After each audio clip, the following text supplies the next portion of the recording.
ગ્રામ પંચાયત ચૂંટણીનો રણટંકાર થતાં બનાસકાંઠામાં તંત્ર સજ્જ। ધાનેરામાં સિયા અને સરાળ ગ્રામ પંચાયત બેઠક માટે ભરાયા ઉમેદવારી ફોર્મ, તો થરાદની વજેગઢ બેઠક માટે એક ઉમેદવારે નોંધાવી ઉમેદવારી।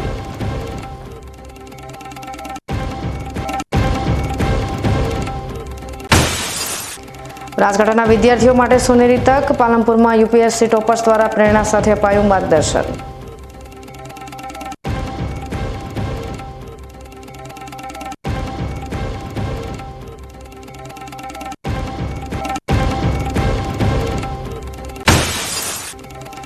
જિલ્લાના ભૂસ્તર વિભાગની સક્રિયતાથી ખનીજ ચોરોની ખેર નહીં, તંત્રના સપાટા બાદ પ્રથમવાર મહેસૂલી આવકમાં નોંધાયો જંગી ઉછાળો।